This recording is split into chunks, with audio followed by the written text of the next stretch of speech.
Paul McGuire Grimes, ABC Minneapolis. Gwendoline, it is so great talking to you again. We recently talked about The Sandman, and it's great talking to you about Wednesday. So thanks for the time today. I thought I recognized you. Yeah, yes. And this weirdo backdrop of mine. Now, I am a huge fan of the Addams family, loved them for a long time. Is it then a no-brainer when you get a call from your agent saying, hey, there's this Wednesday Addams series, Tim Burton's involved? What went through your head when you got that call? And is it then just a yes?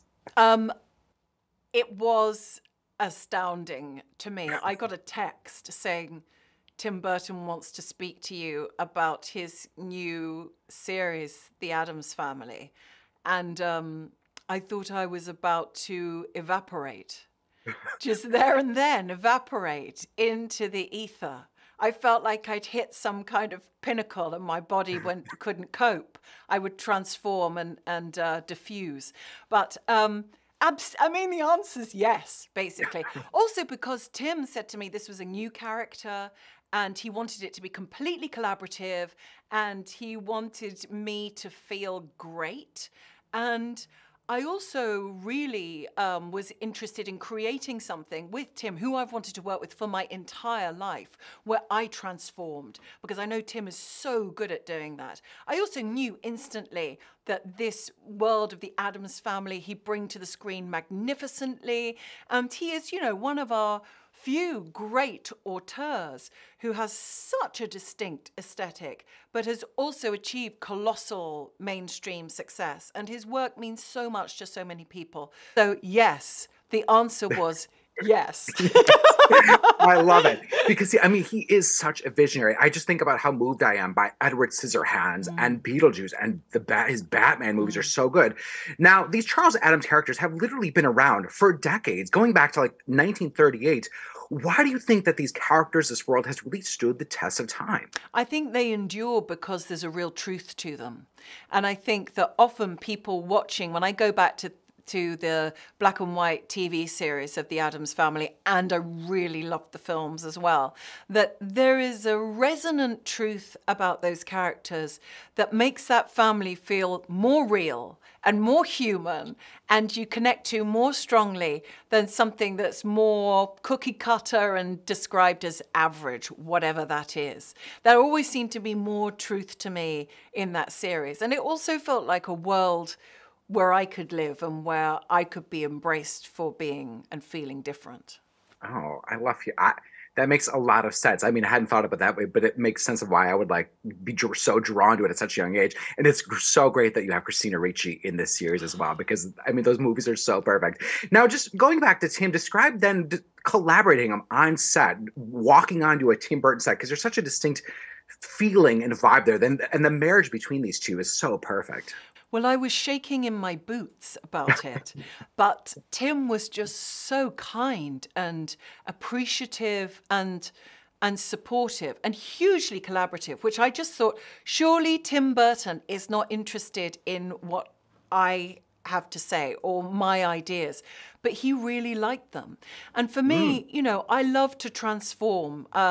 Brienne of Tarth in Game of Thrones, that for me was a big transformation. Everything I do, I like it to be a transformation, and I wanted this to be no less. And I thought about the character of Larissa Weems, and I thought about this woman who's always in the shadow of Morticia Addams, and I thought, how would that woman create herself? I also thought about how I might be created that could be entirely different, particularly at this stage in my life. And I thought about what it is to want to exist inside a myth.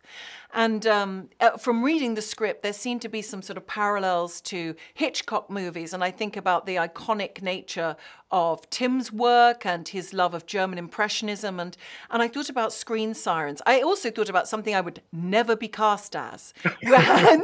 And with the genius of Colleen Atwood and our brilliant hair and makeup department, I became transformed into that. And it worked so well for the character and to bring a different energy and an idea of mystery. And I just had a blast. And walking onto Tim's sets, I mean, they built a town. They built a whole town and everything was touched by Tim. And those years and the extraordinary body of work that he has, those years of working, and he's also a great artist. And And what that means is that everything lives. Everything has a strange life to it. So it was, to me... I love it. It feels tangible. It doesn't just feel like you're all on a CGI set.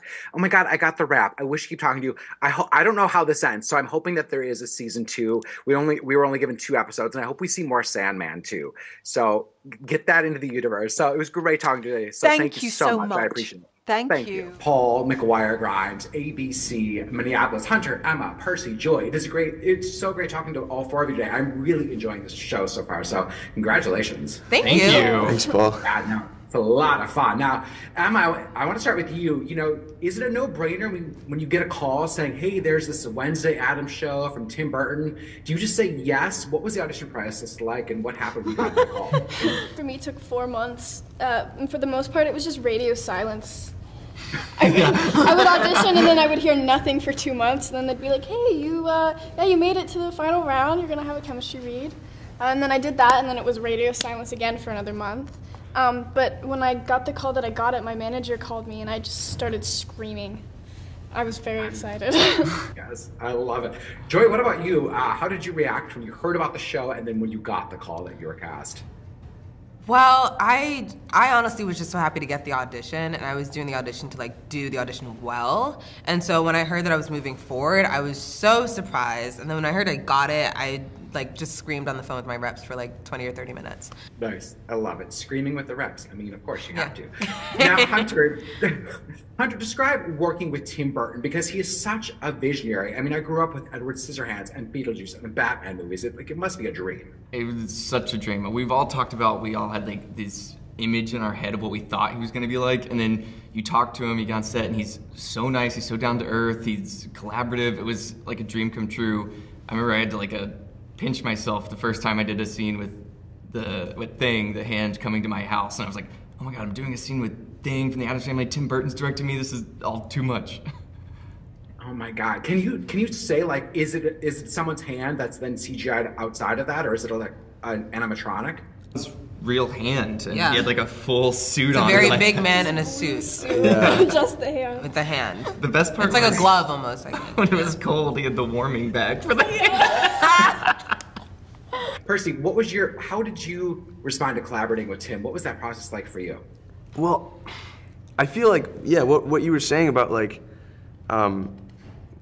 you would expect Tim Burton to be like you wouldn't expect him to be so personable, especially when he makes all these very he accentuates all these very strange outcast characters.